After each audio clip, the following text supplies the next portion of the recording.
World War II was one of the worst wars the world has ever seen. But what if there was a way to fight it psychologically? Swiftly. Undercover. This was the way of America's first centralized foreign intelligence agency, known as the Office of Strategic Services, the OSS. Now, the OSS wasn't always called the OSS. Its first name was actually the Office of the Coordinator of Information, the COI, the OSS's precursor. The COI was created by President Franklin D. Roosevelt during World War II in 1941. This was a war he already knew about, but the information he was getting about it was quite scattered throughout several government agencies, such as the Federal Bureau of Investigations, the FBI, U.S. Army and Naval Forces, and several other agencies. Donovan was a decorated World War I hero who won the Medal of Honor dealt in New York Republican politics, and more recently in 1941 was assigned by the Secretary of Navy, Frank Knox, and FDR himself to gather intelligence on Britain to see if it survived the war, and also gather intelligence on Southeast Europe and the Mediterranean.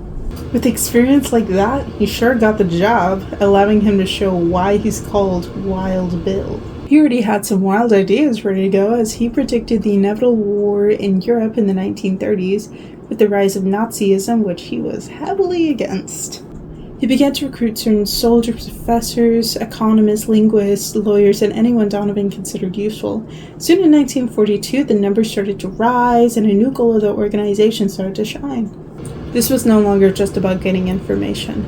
This was about gathering important information, sabotaging the enemy from the inside, supporting Nazi resistance groups, and fighting a psychological war in the shadows. Soon enough, Donovan and FDR looked back at the name Coordinator of Information and went, yeah, no way.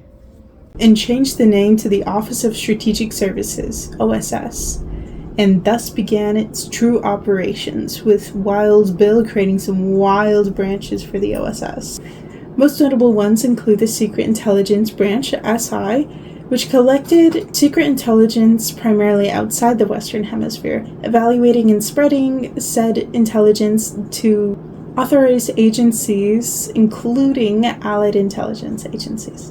The Research and Analysis Branch, RNA, was in charge of the evaluation and analysis of information required for operations or asked by the Joint Chiefs of Staff, who were the main heads of the armed forces, along with other authorized government agencies. The Special Operations Branch, SO, was in charge of carrying out sabotage operations in enemy and enemy-occupied countries, also organizing and supporting underground Nazi resistance movements. The Morale Operations Branch, MO, was the branch that focused on psychological warfare through propaganda, forged documents, rumors, and radio broadcasts, all to weaken enemy morale. One of the most infamous operations the OSS conducted was Operation Cornflakes, a psychological warfare campaign where agents would drop mailbags filled with counterfeit letters and anti-Nazi propaganda disguised as authentic German postage. It'd be placed into the Reach's mail system after Allied bombing raids that disrupted rail lines. The counterfeits would then be delivered to Germans and their soldiers, undermining their morale. Fun fact about the OSS, women worked in certain branches like the RNA, SI, SO, and MO, working as spies and analysis, as they made up about 30% of all OSS personnel. There were also African American scholars and analysis, a part of the RNA branch, such as future Nobel Prize winner Ralph Bunche.